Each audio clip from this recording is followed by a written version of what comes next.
Welcome to Final Spooky Cast. Holy shit, it is the final spooky cast, isn't it? Yeah. I didn't get, anything done for spooky month. It's... Yeah, aside from impulse buying a bunch of shit, I really have not. I haven't started costume at all. Like, we were just talking about this earlier. I have procrastinated starting my costume for so long that it's just, I'm probably gonna have to wear an old one because I just don't think it's gonna happen. Yeah, same. So, but maybe I have the stuff, so maybe I'll just make it some other time anyway, and I'll just wear it and exist like that. Yeah, just I can't be even that person. I can't even blame this week. It's been October for at least 2 weeks. I have been procrastinating much longer than our whole situation has been going on. Which, for those of you who don't know, even though you probably all already do because you're in the group chat. Our 3 listeners. If there's anybody who regularly listens who is not in the group chat, in our group chat, please comment. I just want to know. Just comment and we'll put you in the group chat. Yeah. You're just part of the group chat. At this point you're just part of us. If you're not. But anyway, anyone who doesn't know, short, my dog broke Logan. Yeah, her dog broke my dog. And Logan was having a bad day already and with his back end. Yeah. And then Beetle jumped on him and then we thought we were going to have to put him down because he couldn't walk. Yeah. And if he can't walk, what kind of life is that? So... But now he's on a whole drug cocktail that makes him walk, kind of. Yeah, and he just looks like a drunkard. Yeah, I've spent all week with him. He's gotten That's what better. Logan should be for Halloween. A drunk guy? He's already German. Just buy him a beer stein. Are you drunk? Put the what are they called? Lederhosen. It'd be worth it if he would be able to be around people. We'll just record it. It's fine. Put it on TikTok. Logan can make us famous. You can be on TikTok and then you can pay for your own vet bills. Yeah. Your own butt surgery. Yeah, so that eventually when you can have your butt surgery to fix your other butt problems. Right? It's so wild to me how broken his butt is. We were joking about it before, but now it's extra broken. Yeah. I'm how do you keep breaking your butt? How do you keep breaking your butt? I'm sorry if this is blowing out your speakers. Okay, now it's not. Everything is broken as per usual. Hello? Okay. Maybe. If you all didn't already know, I fucking hate this mixer and I want to have just a office space type scene, with the printer and just fucking baseball bat. Mm-hmm. Well, you can't return it anyway, right? Yeah, I can't return it anyway. You should do it. I'll throw it for you. You hit it with a bat and we'll see how far it can go. So if the first half of this blows out your ears and then the rest of it you just can't hear it, I'm sorry. Good fucking luck, everybody. Anyway. Whatever. But anyway, yeah, our week has just been chaotic and crazy, and Sasha has left me this whole week. We didn't see each other for a whole week. I came over here every day. You did not. You weren't here the first 3 days. Yeah, I was.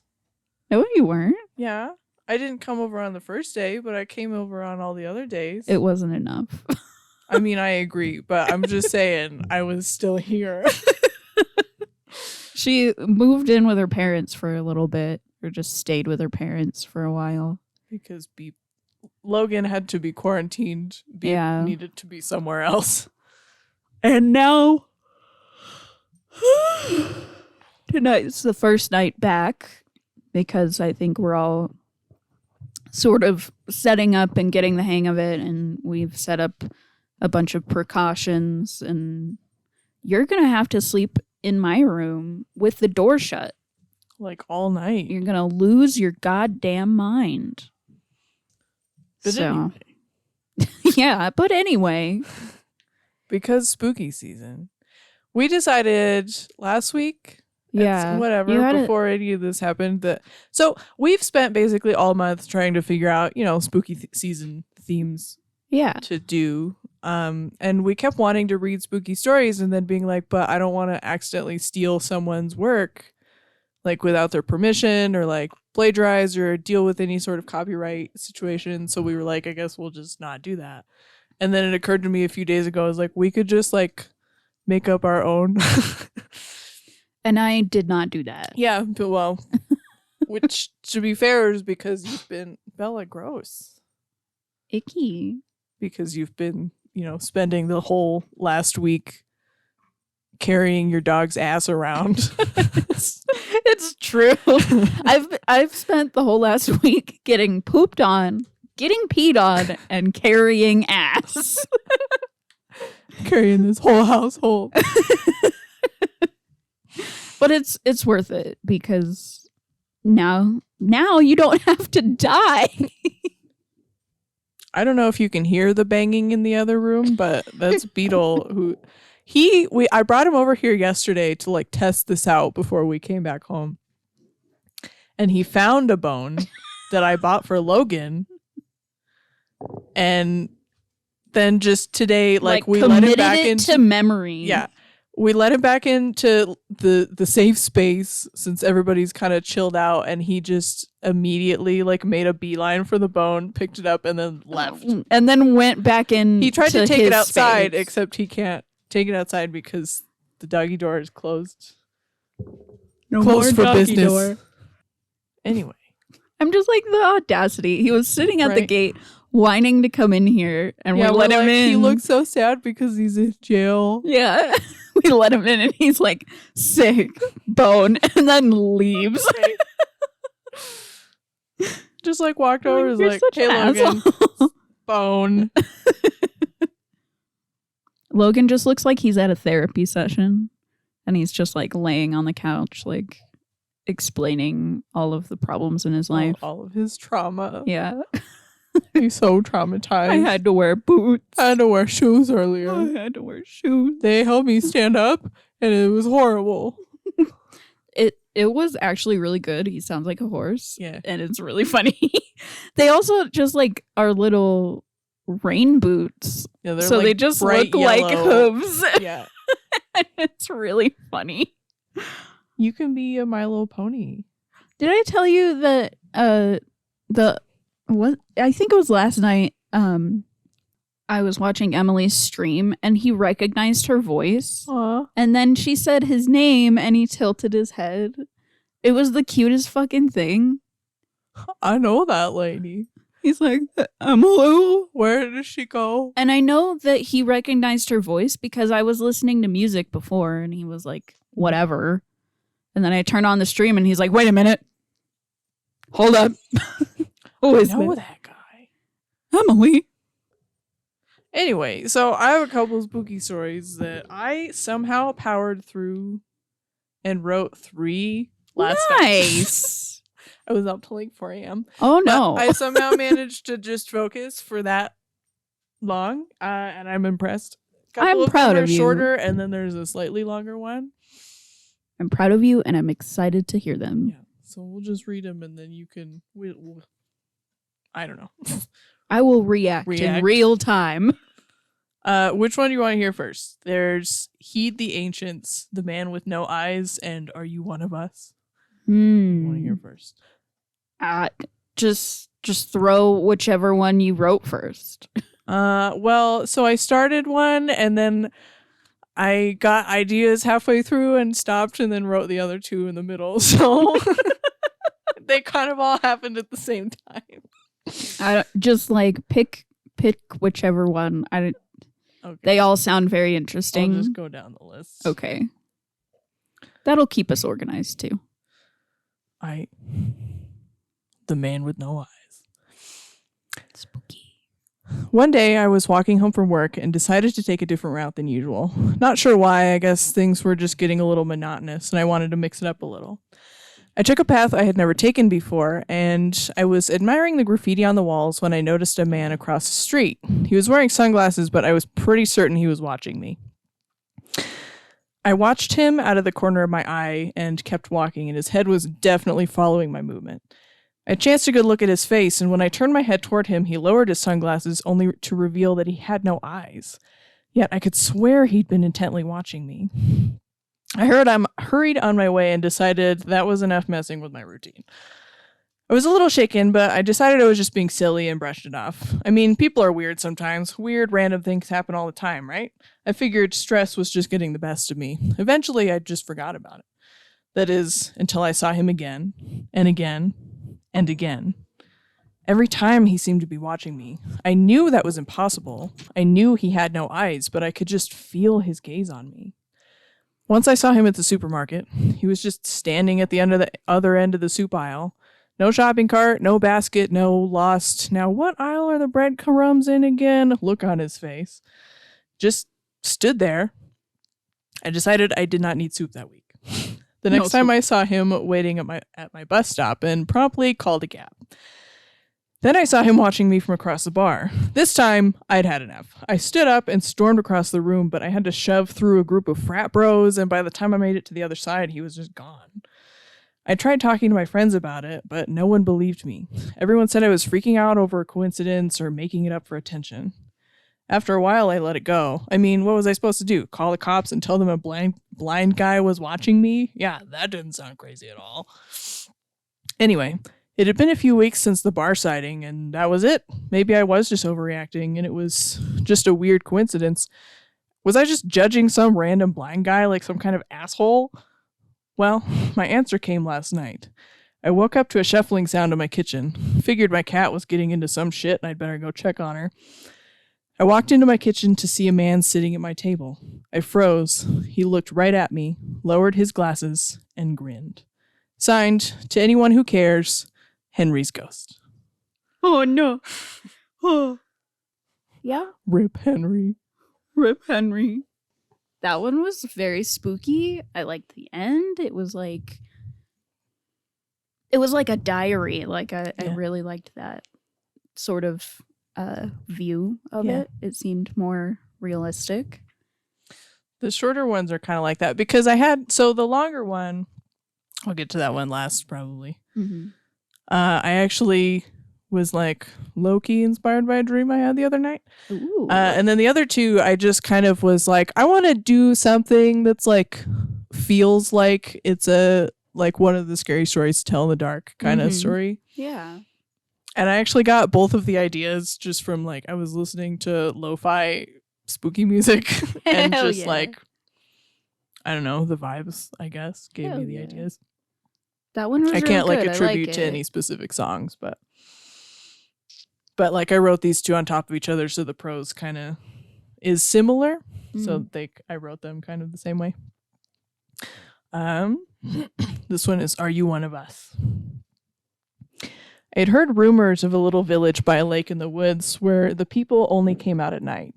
People, of course, spoke of vampires and witches and the like, which I thought was a little silly, but I figured, hell, why not check it out? Of course, we all know how rumors work. It's all word of mouth, one big game of telephone.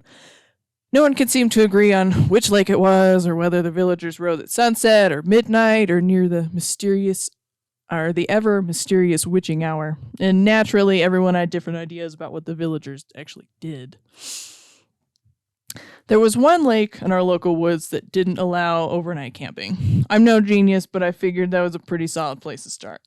Besides, who doesn't enjoy a little slightly illegal hiking trip? God, I can't even read my own shit.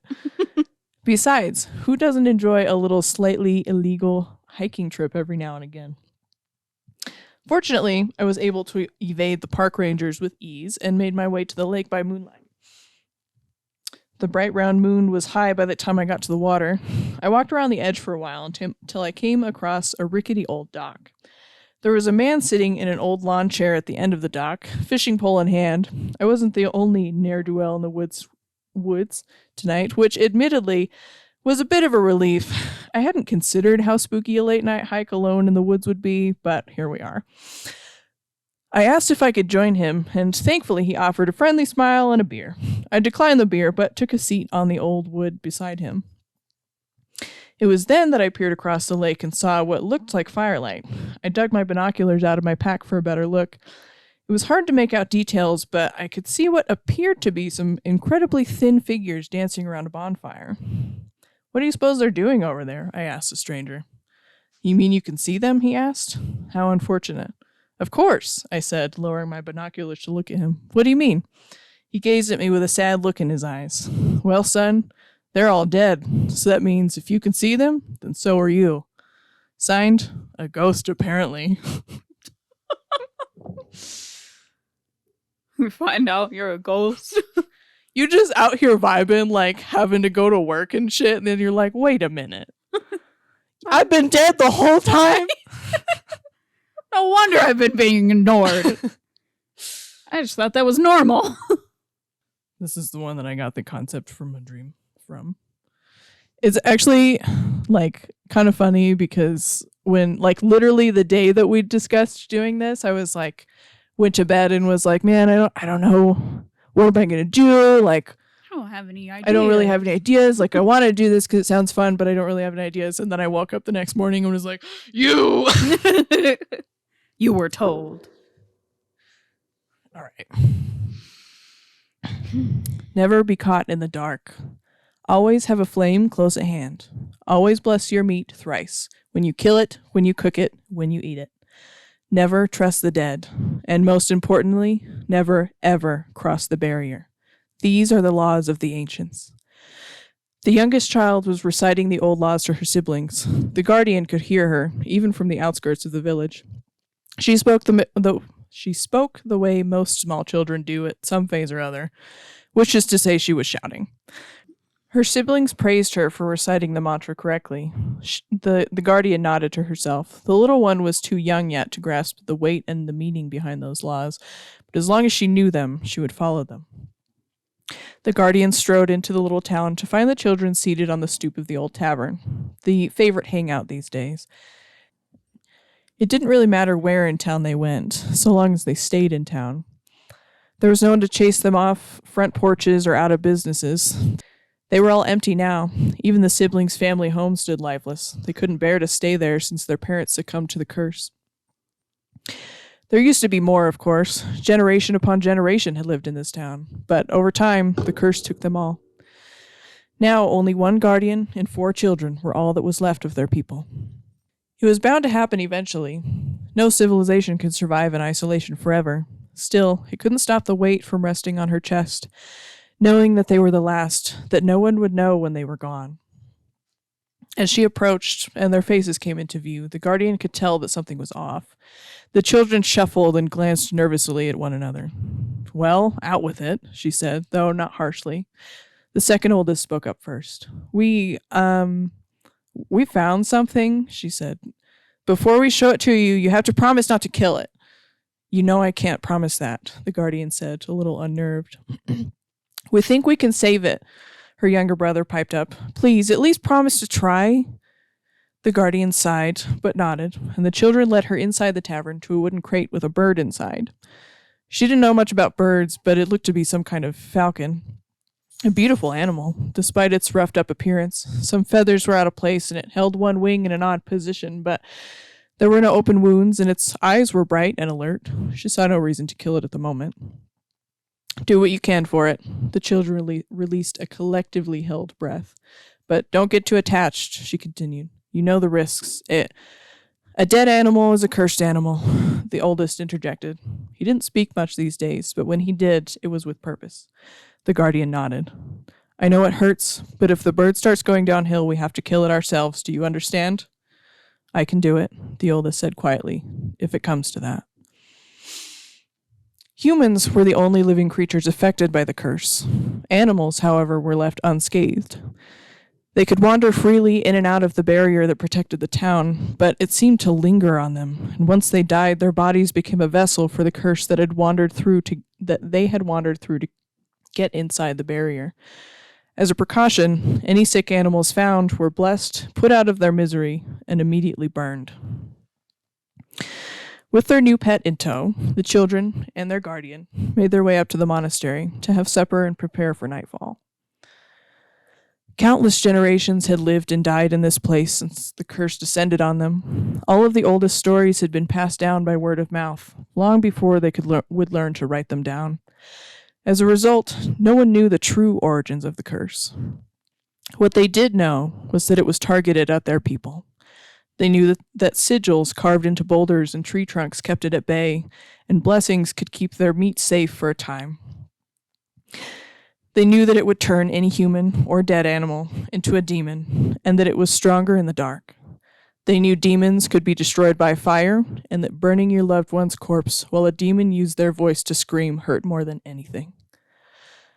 The guardian monks had been charged with keeping this knowledge alive, performing blessings and burning rituals on the dead, and preserving the sigils that kept them safe. This was why the last guardian spent much of her time each day inspecting the barrier sigils for damage and fixing worn symbols. There were 2 barriers, the inner one serving as a backup in case the outer one failed. The sigils all worked together to form the barrier around the town. If any one of them were ruined, the whole barrier would be useless. The guardian spent this, as every morning, examining the sigils. She carved into one that looked a little too smooth. It was best to keep the marks fresh and deep, lest they begin to fail. She thought of that bird. She was glad they found it. It was giving the children something fun and happy to focus on, and it seemed to be getting stronger every day. They'd found a scroll somewhere in the monastery library about birds. They found out that what it was supposed to eat, and decided it must be male because, quote, boy birds are prettier than girl birds, and he's really pretty, so he must be a boy. She wasn't sure how sound that logic was, but she didn't think the bird cared what they called it. She was glad they had something fun to hold their attention. It kept them from noticing the unusual energy coming from the woods. She could feel it now, so close to the barrier. One could not see the curse, but one could feel it. Even from inside the barrier, the energy floating around the trees outside felt heavy and dark.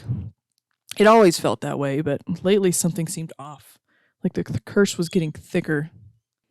Her anxiety was not eased when she saw a boar staring at her from outside. She was confident she could kill it if it charged at her, but boars were no easy opponent regardless. And this one, there was something wrong with it. It must have been in a fight and lost pretty badly. It had any number of wounds, but the most notable was a gash across its face. That looked like another pig had gouged it with its tusk. She almost wished it would come at her so she could put the poor thing out of its misery, but all it did was stare. Instead, she raised a hand and offered it a prayer. A blessing for safety would be useless to this creature now, so she wished for it a peaceful passing. Perhaps some other beast would eat it before its corpse fell victim to the curse.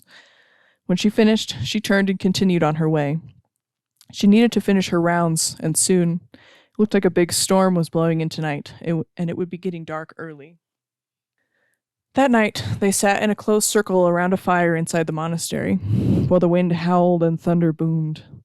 The guardian sat in silence, while the older children made up stories to make the little one laugh, despite her fear of the storm.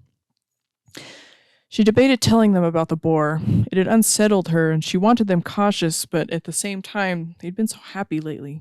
She wanted them to hold on to that. The oldest could sense that something was wrong, though. He gave her He gave her a long, hard stare, and before she could make up her mind, he moved closer to her, and quietly, while the others were enthralled in a story, he asked, "What is it? Something is wrong. What are you keeping to yourself?"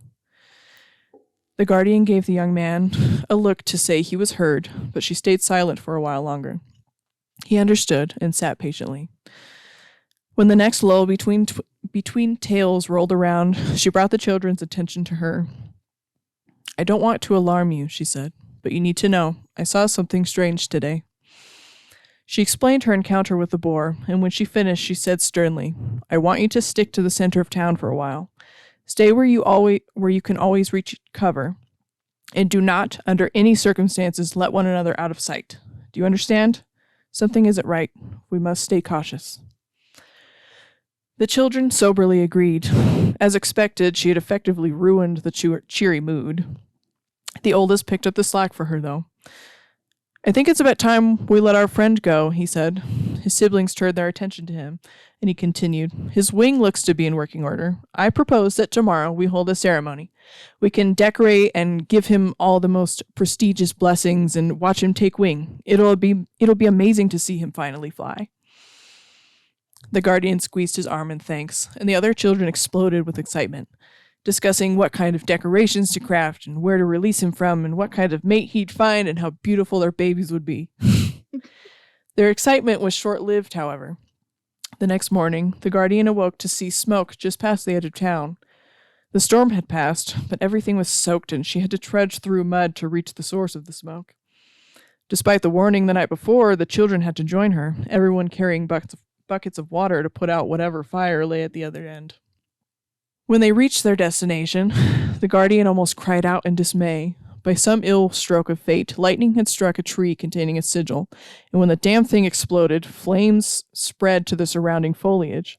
One goddamn lightning strike had taken out both barriers in one fell swoop. "Quickly," she shouted, "back to the monastery." Then she took a scroll and a dagger from her belt and shoved them into the eldest's hands. "Start a fire, as big as you can make it, and reinforce these sigils on all the doors and windows. I have to stay and replace these. Go, now!" The poor children, with hearts racing, turned and fled from their protector. Though they didn't make it far before the guardian heard a terrified scream and bolted after them. They stood frozen before an emaciated creature. She put herself between the beast and her children, sword drawn, ready to fight, before she realized what she was facing. But then she saw it, the deep gash in the face. But this boar was much worse off than it had been the day before. It looked wrong, like a front against nature. It was bigger now, more so than any pig ought to be. Its skin looked like it didn't fit its bones correctly. It hung from the skeleton like a horrifying disguise. The creature stared them down with sightless, bulging eyes. Its mouth opened slowly and unnaturally wide. The jaw unhinged and stretched in a horrible manner. And the demon let out a piercing scream. Sightless eyes melted into tears of blood, and crimson dripped from the gaping maw. The guardians screamed at the children to run, but they stood frozen in fear. It was too wet here. They wouldn't be able to start a fire. Even the lightning strike was nothing but ash and smoke now.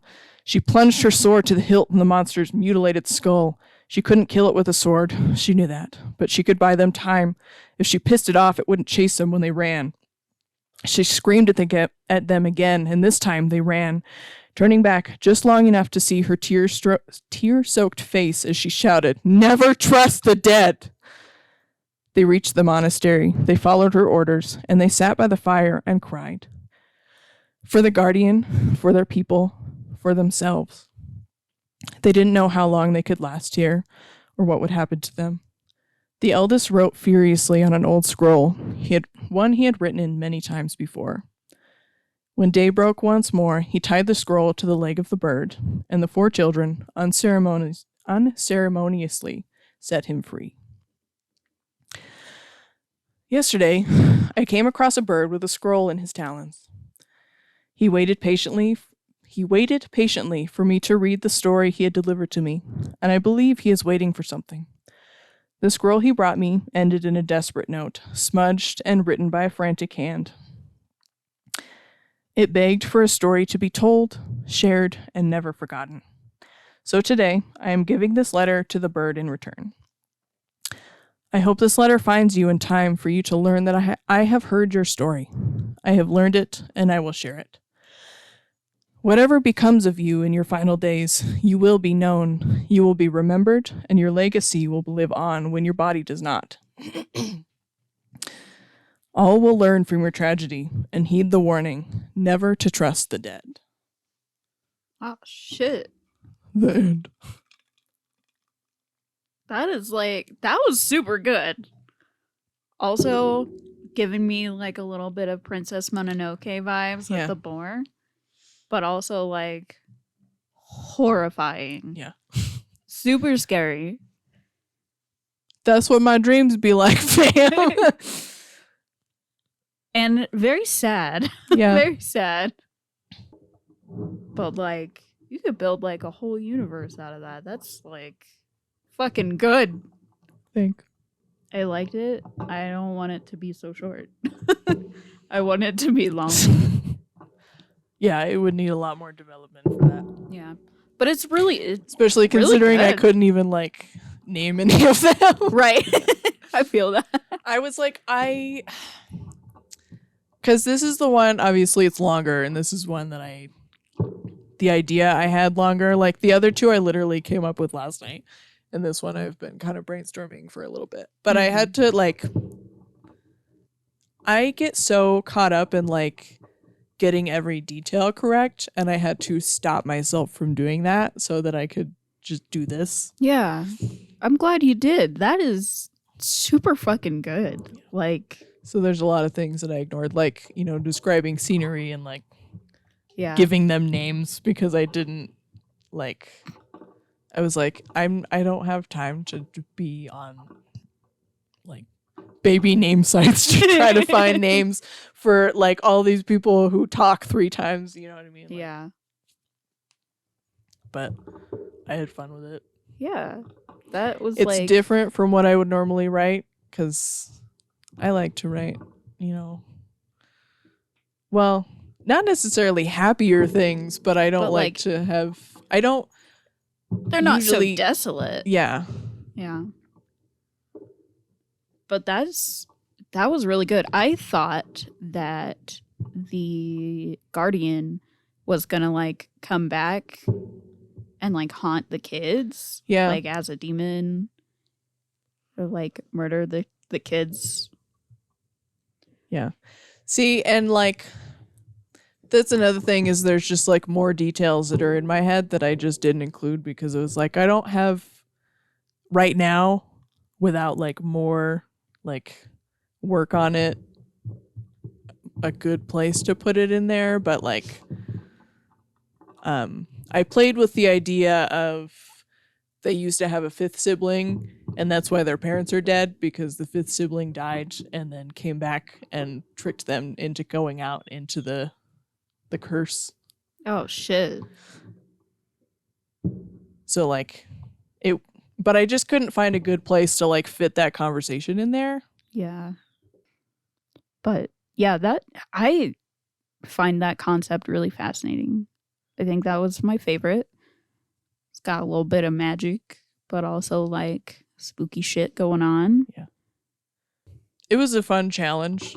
I've never really written like spooky stuff before, because like I said, that's not my typical genre. I guess I liked all of them, though. I thought that they were all really good. And I hope you don't think I was ignoring you because I was shutting my eyes, but I kept just like fucking with everything and not paying attention. So I was just like, I need to visualize. I didn't notice because I was not looking at you, so fair. But very good spooky. Very good short stories. Spooky time. Hell yeah. I got a lot of visuals with the last one though. Like I imagined like a desolate city and like different places. Lots of like plains with like dead trees and things like that. Also, for some reason, I feel like the barrier would be like a big purple bubble. But that's just what my brain did. I'm going to blame Centaur World for that one. But it was very spooky. I liked it. Why is my brain like this? I can't remember the middle story. I'm like, yeah, I like the eyeless guy, spooky, and then I like the last one because also really good. I listened to it like 5 seconds ago, and I'm like, can't remember middle one. Valid. That's why I had to stop in the middle of writing one so that I could write the others. Because as soon as the idea was like, hey, I'm here. I was like, all right, we're just gonna run with that That's because fair. I will forget it in the Yeah. next like hour that it takes me to do the rest of it. I have to like write everything down. I have to write notes everywhere all the time. Yeah, I feel that. So, because our spooky month has been just kind of like taken from us, I was like, we should just do November too. Well, I mean- not on the podcast, but like I'm gonna just continue doing spooky shit up until November because Bro, we can do spooky shit for always. always into the spooky It's always shit. spooky season. Yeah. My Halloween decorations are all year decorations. Like I saw a meme the other day that was like, catch me rolling into the stores to buy Halloween decor to decorate my house. Right? Just like for year round. Like as decor. Yeah. Or no, it was catch me going to the Halloween stores to fill in my wardrobe. Valid. Which is like, yeah. Sometimes like we go to the Halloween store and they just got some cute they clothes. got good stuff. Like some of it's supposed to be a costume, but I'm like, I just want to wear that. right? Like this is cute. is actually just cute. So that's fine. Been all about that spooky stuff because I've been assaulted by Christmas stuff at work. Christmas So can suck a dick. it, That's all yeah, we it need really to say about it can. because we say this like every day. Right. So I'm thinking like instead of just like transitioning, I'm just gonna be like, no, November is also spooky month. Yeah. It November sounds is spooky. month. And November. December is spooky month. And Every month is spooky month. always spooky. You must keep the spooky spirit with you throughout the year. Let's I've talked about this so much with everybody. I'm so fucking excited for the Animal Crossing update. Same. I'm so stoked. We got a lot more than I thought was going to happen, which was fantastic. Yeah. And so we've all been like back into Animal Crossing because yeah, gotta get ready for the update. Gotta like catch up Yeah. and Gotta get the new spooky decorations. yeah. I did get I think all of them. There was like 3 new spooky decorations, right? I don't know. Or 3 new spooky items. I've gotten 2 of them so far. You've gotten the wardrobe. Have you gotten the tree yet? Yeah, I got the tree and the trick lantern. Yeah, not the wardrobe. Yeah. Trick lantern. I was thinking about this earlier.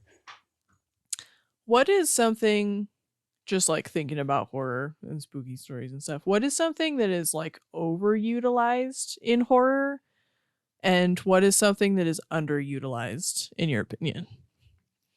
Gore is overly done. It's Yeah. just gross and Yeah. it makes me feel sick and it doesn't really like scare or shock me. Yeah. It's just like, gore ew. to me is just like I might as well be watching someone throw up. Right? Like yeah. it's not scary, it's just gross. Like I Yeah. have the same reaction to seeing like blood and guts explode everywhere that I do to seeing another person vomit. Yeah. Same. Like it's I'm just not like, funny, ugh. it's not scary, it's just like ew. Yeah. Like this it's not fun. Yeah. Also, something that is underused, that one's harder because there's like a lot of different things going on in horror right now. What do you think is overused and what is underused? Well, I think of mine. Something that I think is overused is like especially in sort of demonic flicks is like children and like, you know, dead children or possessed children, like using children as a creepy thing. Yeah. Which like it works, but I think it's a little overused. I think that the way that they use them, I think is what's overused. Yeah. I think that kids I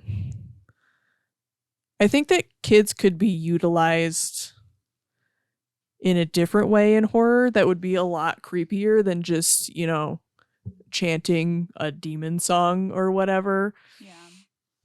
But like having more realistic kid reactions to whatever's going on. Yeah. Like, you know, and it's used sometimes where it'll be like, this is my friend Bob, whatever, but like it's actually the ghost. Yeah. But kind of things along those lines, or like, do you ever just read like people will tweet, or you'll see like some posts on Reddit or whatever that are like, yeah, my kid just came up and said this thing to me and that's fucking horrifying. What the fuck? I hate that. But like I feel like those types of things are underutilized, and they just they push for making the kids look and act creepy instead of just having them do kid shit that is like genuinely unsettling. You know what I mean? Yeah, that's fair. Something that's more realistic and less gimmicky, like, and also to answer that, it's like something that might be underutilized would be a horror movie from a child's perspective. Yeah. Like because the only we ones that I really liked Eli. Yeah. Because it was from his perspective. Yeah. And he was out of control because he was a child. He didn't have many decisions, and he was kind of on his own, but also not able to make any decisions for himself. Yeah. I think that's and one that's of the what made things it really scary. that make like It and Stranger Things so good. Yeah. Because it is a group of kids, and it's like you get that like no one's going to take them seriously because they're kids situation, and that's very realistic, where it's like, I pretty sure that I just saw a fucking monster, and everybody's like, oh, it's cute, Tommy, you're like 10, okay, go play outside, and they're like, no, I'm pretty sure I just almost got murdered, you know. Yeah. Like that's a thing that is like, you know, it's scary for like everybody watching, because like kids relate to that, to nobody believing them. Beetle. And then adults can like kind of be reminded of that situation, or like it puts you thinking of like helpless situations, and that's like genuinely terrifying. Exactly. Like, I think that is one of my main problems with horror movies, is that they're not helpless, you know? Yeah. Like, there's always like a clearer solution, and they just don't choose that. Yeah, there's like it's so common that they're just making all the dumb choices. Like, I want more horror movies where they are actually making all the right choices, and like all of the best choices, and it still goes wrong. Yeah, like, because that's horrifying. Is really horrifying. That is scary. Like jump scares and, you know, being tracked down by a demon or whatever, that's all right. That's scary. But like, if you want to really scare me, give me that helpless feeling. Yeah. Give me that helpless feeling for those characters. Yeah. And you got me. Yeah. And don't just go straight into sad, because then that's a whole different situation. Right, because then it's not horror, then it's depressing. Yeah, then it's and just like depressing. those are that can still be a good movie, but that's not what I'm going to a horror movie for. You know what I mean? Like Cargo was more depressing. Yeah. Because it was just more sad. Yeah. Like, I enjoyed that movie. It was really good. Yeah. But it definitely was like, we went in to watch a zombie horror movie, and we're like, oh my God, I'm so sad right now. Right. By the time we got to the end, we're like, this is, oh my God. Yeah. And it might be hard to balance that sort of thing, because sadness goes hand in hand with hopelessness and things like that. But I think it could be done. Yeah. It's like, just give me the normal slasher fix. Picks? No. Flicks. There we go. You almost had it. I almost had it. Give me those, but also give me more sense of hopelessness for these characters. Yeah. Because like we can still have like slasher elements without it being like everyone is making the like objective worst decision. It's like that commercial that always gets played around this time of year. I don't even know what it's for, insurance or whatever, but it's I think so. let's go hide by the chainsaw. Yeah, it's like the group of kids that are like running away from the murderer, and they're like, let's go. Let's get in the car and leave. Let's Are you go crazy? hide in that creepy house. Why can't we just jump in the running car? No, that's too obvious. Let's go hide behind that wall of chainsaws, Right. whatever. And it's like, yeah. But It's sometimes like- that's what it feels like when Right? you're watching a horror movie, though. And you're just like, what you're are you stupid. doing? Like, where did that decision come from? Yeah.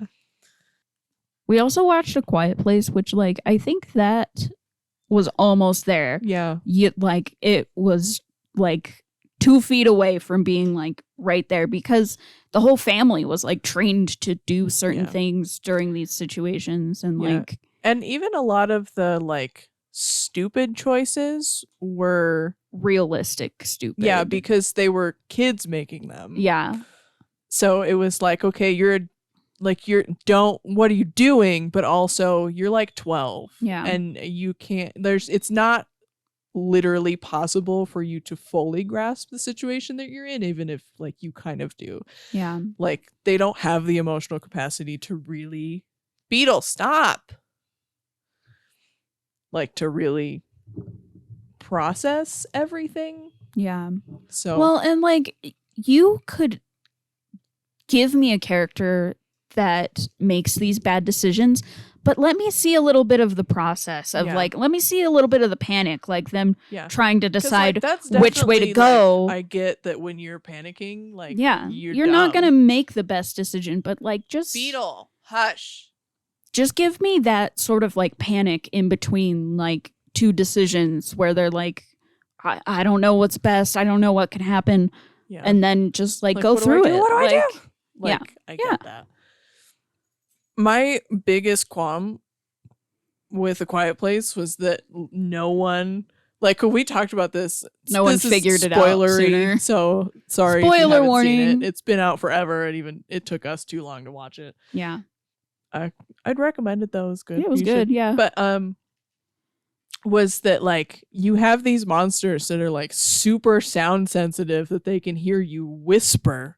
Yeah. But no one ever thought to overwhelm like, them with high frequencies. Yeah. Like it seemed like pretty they obvious. Accidentally figured it out, but that's like no one just thought of trying it. Like, well, like, and to see that these monsters like took over society and like turned everything upside down is unrealistic because they have such an obvious like aversion to like high pitched frequencies and like loud imagine sounds. Even they start to show up, but then like what are you gonna do? You're first gonna shoot them with a gun and like that would affect them. Well, I don't know if that was it because it seemed like it was like they were being hit by high frequencies that normal people can't hear because it was but it would still affect them because even like, when they were shooting at them, it didn't really do anything.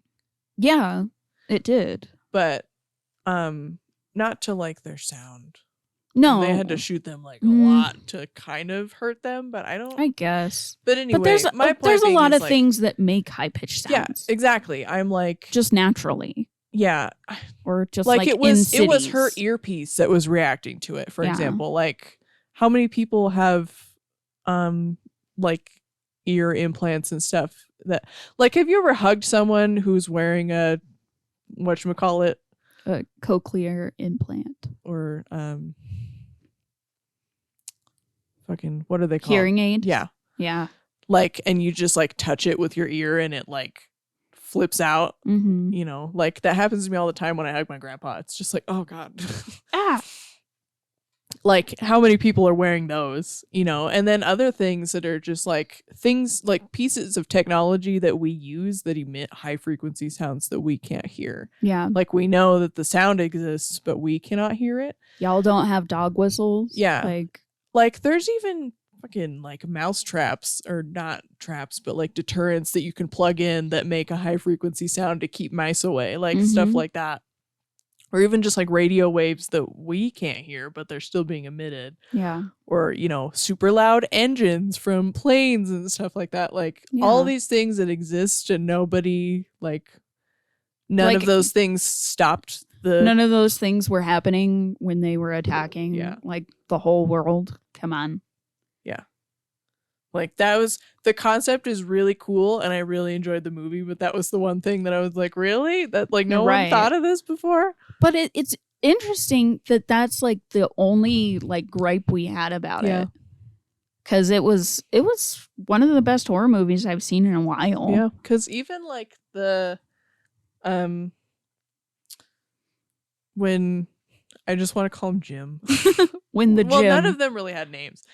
Well, because they didn't speak, so yeah. But anyway, the dad, like when he died, it wasn't even like a pointless death. It was like he got and he was gonna die anyway, so he like did what he had to do to save his kids. Yeah, and also it was just like a real choice. Yeah, it didn't feel like a pointless sacrifice because like that happens all the time where it's like go, but like you could have also come. Yeah, it would have been fine. Also gone. You did not do anything. Yeah, to help them, but it was literally like you're standing between me and my kids, and this is a choice. This like I can either let you kill them or let you kill me, and that was it. Yeah, there was like only two options. Yeah. Cause like that felt like real to me. Yeah. Like that could be a situation that would possibly happen. Like, you know, it wasn't, like you said, it wasn't pointless. Yeah. But yeah, I enjoyed it. Yeah. I think that using quiet in horror movies might also be another concept that I want to see more. Yeah. Is like, well, we need to watch the second one. Yeah, we do. But I really liked the concept though of like, because it did add that sort of like, it was scary and like suspenseful, but it did have that kind of like melancholy overtone of being like, I've never heard my child laugh before. Right. Or like, you know, it's been years and years since I've heard my spouse's voice. Yeah. And since like we've been able to just laugh and relax. Yeah. And it was neat to me that it was like this family who happened to have a deaf child, so they already knew how to speak sign language and stuff. Like, you know, that like saved them essentially. Yeah. And I or like another thing, even just the beginning of like, just adding on to that like melancholy of like you have to tell your kids that they can't have toys because it could kill them. Yeah, and just like the violent start to it really like put you in the mood for it. You were like, wow, this shit, like it explained it. Even his death was part of the plot. Yeah. You know? It also was not pointless. Yeah, it was also not pointless. And we're talking about the kid who dies within like the first 20 minutes. Yeah. And so all he did wrong was have a loud toy. Yeah. With batteries in it. So like, and it also was like, it served for the later plot too, because it like showed us, you know, introduced us to the situation really effectively, but also it like affected the relationships later in the movie. Yeah. Between the one daughter who gave him the noisy toy. Yeah. And the dad, and this whole like kind of internal fight with both of them, like trying not to blame her. Yeah. I think. Yeah.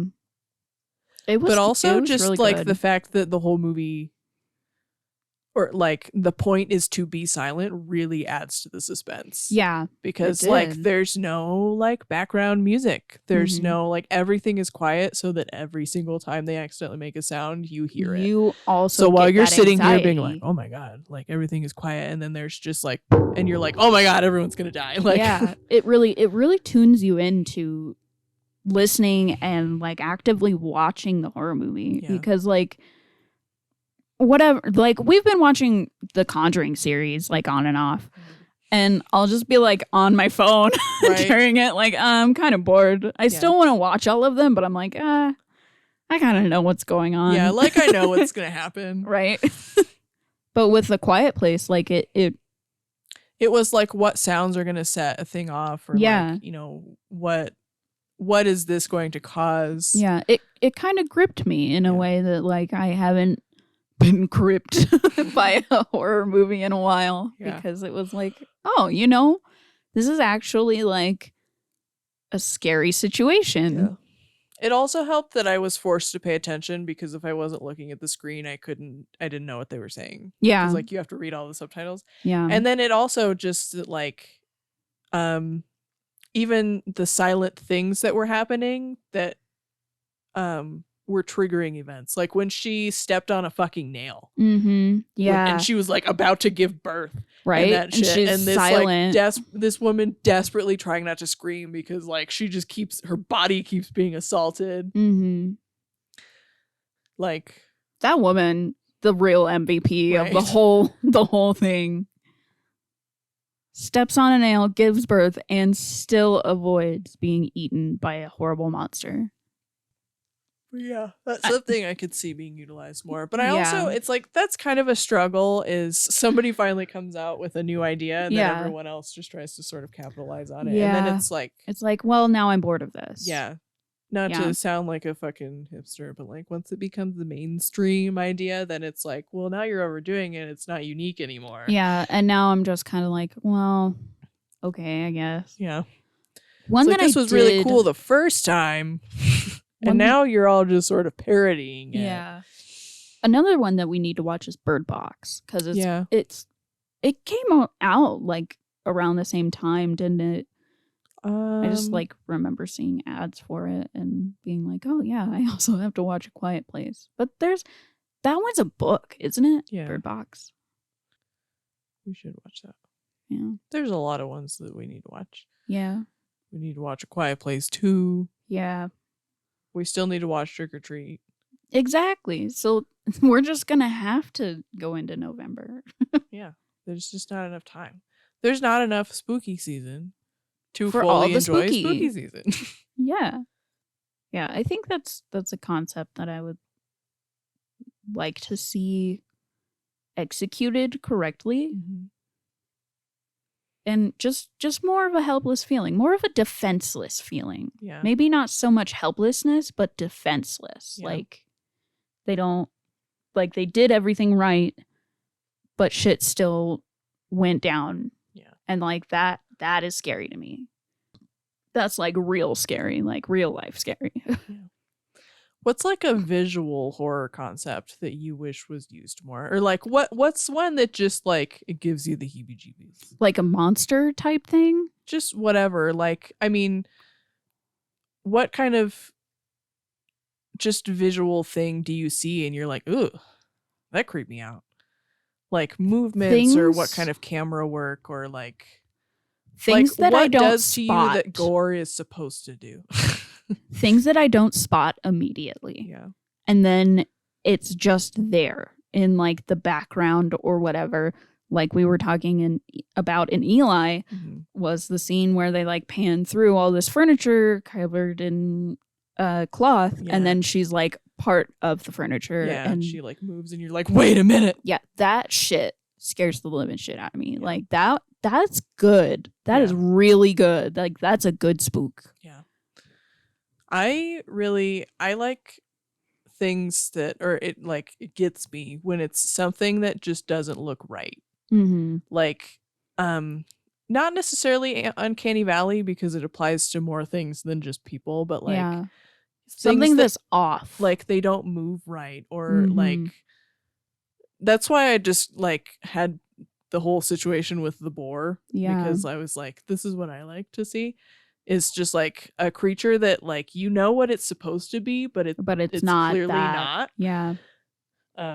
Or like when just things move incorrectly or speak incorrectly, but like only just so.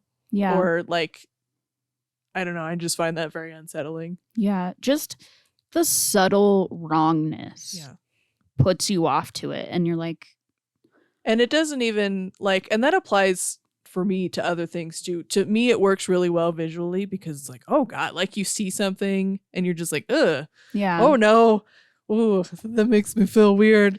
Right. But like it does work with other things, with other aspects too. Like, if you use your soundtrack correctly, or just like giving off a vibe where it's like something here just feels wrong. Something's like not right. That's what gives me a good spook. Yeah. It's the leading up to something's not right. Yeah. Because I think that's part of the reason that I really liked like the one that you were just describing too, and Eli, because the way she moved was like so wrong. Mm-hmm. It was. And that's why you don't see it. Yeah. Is because she's not in a person shape. Yeah. You know? But like there's also like you can also overdo it too. Yeah. Like I'm thinking of like The Grudge crawling around like that. That's like pushing it too far. Like it gets to be too. I'm not looking gimmicky. At that thing and thinking like that was a human once, or like that's supposed to be a human. I'm just only like, seeing that's a monster. Yeah. And so then it becomes a different category for me. Mm-hmm. And not to say that there's that like The Grudge is like bad or whatever. No. Like it's still like that's still spooky, but it just it doesn't work the same way when you push it too far. Yeah. Yeah. I think more subtle scares that are like leading up to really just like that is horrifying. Yeah. And scares that like make me think about it too. Yeah. I just need more of concepts like that are like those. That's like something. Those kind of spooks are the kind that I would describe as I feel a little sketched out going to the bathroom by myself now. Mm-hmm. Right? Yeah. That's another thing. Like going back to gore is like that doesn't do that for me. Like if I'm watching a horror movie, I want to be like afraid to walk down the hallway in the dark when I have to pee after the movie's over. Like, I want to be like cuddling with my dog. Like right? you don't hear anything, do you? I want to be unsettled. Yeah. I want to be a little afraid to walk through the house without the lights on. Yeah. But like when it's just gross, it's like, what's the point? Right. It's like a lot of people, like I never got this watching like America's Funniest Home Videos and shit, where there would almost always in the final category always a vomiting like, one. Yeah, a baby throwing up on somebody, like, and I'm like, ew. that's not funny. It's just gross. Yeah. Like who thinks this is funny? I just think like maybe gore is like overdone. Yeah. And it's just like gore can be used effectively. Mm-hmm. Like I don't hate it as a concept. Like you can definitely use it to be unsettling, but when it's like when it's just egregious, it's like no, like then it's not unsettling. It really is just gross. It just takes me out of it. I'm just like, what is that? SpaghettiOs? Right. It just like totally disconnects for me because I'm like, that's not inside of me or anything. Like I don't care. Yeah, like you can totally show me like a fucked up body and that's gonna be like spooky. Like ooh, spine tingling. Like, when you see like a large, like an antelope or something that got hit by a car and it's like exposed a little and you gotta stare at it because that's just the way your brain works. But you're still like, ooh. You still just like, ugh. It's like it I want to be less sickened and more just like cringed. Yeah. Like, ugh. Like, ah. Yeah. I want it to make me feel gross in a different way. Yeah. Like, I don't want to feel nauseous. I want to feel like gross in my spine. Yeah. Yeah. Like, and it's different, like it's I guess it's like the same thing. You go too far with it and it's just like it's just too much. What are you doing? But like, you could use gore in like a very visceral way to just like explain through the story how high the stakes are, really, like, which is what got me in again in A Quiet Place was like there was no gore there, but if there was, that could be in place of the child getting attacked. Like just use it wisely. I'm thinking about like Rocky Horror Picture Show, which obviously like it's horror, but like like is it? But like it is, I guess. The scene where when they like go to have the dinner party and he like pulls everything like the sheet off the table or whatever, and it's just like the musician Meatloaf's corpse, that they're like all of his organs and stuff. Like, that's fucking freaky Yeah. to me. Like, just to see an actual person's body and to like the knowledge that all of these people are about to eat it. Like, ooh. Ugh. But that's not like super nasty. It's not like blood and guts exploding everywhere. Like when we went to see the newest Hellboy, and there was that scene of like the demons coming out and just like ripping people in half and like throwing corpses all over and like people exploding. It and just it was like just took gross. me It out was of like, it. It was just like, this doesn't belong this here. is just some bullshit. Like, I you don't could have like toned it. it down like 90% and had a little bit of that, and it would have been like, oh shit's going down. Yeah. Like, that could have been a solid plot device. But it just went on and on and on, and we were like this just whole like extended scene. Yeah. And just like, this is just like a Family Guy joke. It goes on forever and it's not funny. It's not like hitting. So, but yeah, I think there's like a lot that horror can use that, you know, would really get me, you know. Yeah.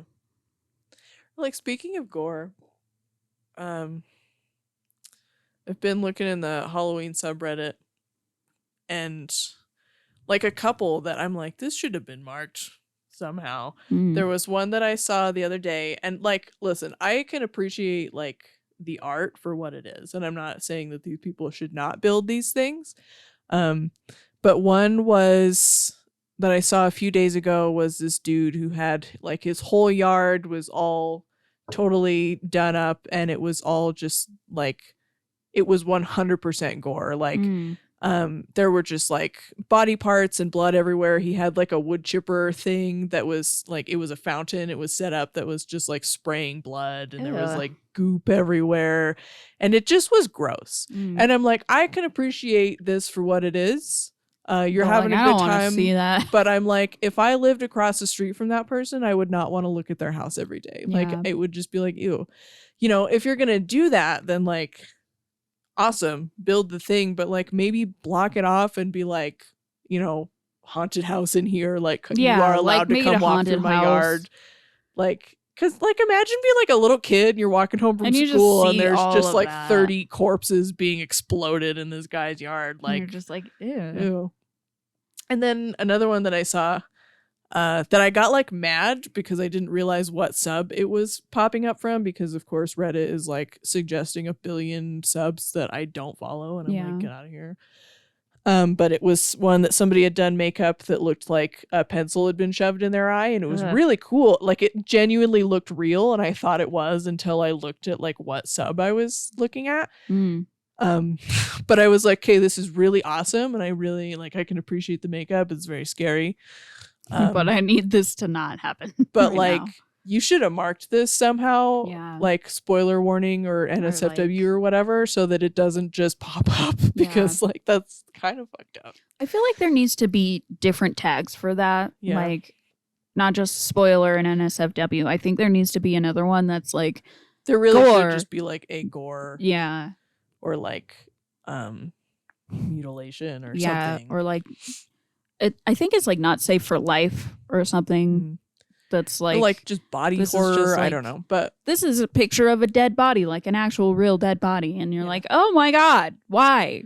But also, like, even if you know, put it under like the spoiler tag, you can still say what it is.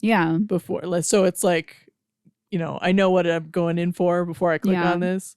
And that's fine. Like, if I had had warning, I wouldn't have been like, hey, man, what the fuck? Yeah. But I didn't. It was just there. That just reminds me, the other day, I was also scrolling on Reddit, and I was like on the front page or whatever. So I was just like getting news and stuff, you know, whatever's popular right now. And it was just this video of this horrible, horrible dog attack where one dog had latched on to the other dog's leg, and the other dog's leg was just like barely attached. And I got no warning or anything. It just like jumped right into it. And I was like, this is the worst. And it made me feel sick, and it just ruined my whole day. Yeah. Like, because I don't want to see any awful, of that. Awful. Yeah. So, yeah, there needs to be more tags and shit. Yeah. I'm just like, good God. So yeah, That's all I got. that's all I got. Everybody needs to talk to me in the comments. Please and thank you. I need attention. I'm just like, we're gonna take it off YouTube. Yeah, I'm like, 'Cause what's the point? No one's gonna look at it, so yeah. And it takes, listen, it takes like 2 hours to get the video, longer than that, actually. Like 3 hours to get the video like exported and then upload it. Like it takes so long. So much of my time. And then none of you watch it. So, you know. I don't even care if you like don't watch it and you just come over from Spotify or whatever to leave comments. That's fine. Just give me interaction, please. Make it some kind of worth it. That'd be super. They just don't want to see my art. It's- I understand. I don't want to see my art either. They're not being supportive like at all. Our friends are so supportive. This is the guilt trip part of the episode. You know what else is scary? Getting guilt tripped. Guilt trauma. Catholics. Catholics are scary. Have Yeah. you met my mom? All right. Well, I hope you enjoyed this last episode of Spooky Month. Happy spooky. Happy spooky.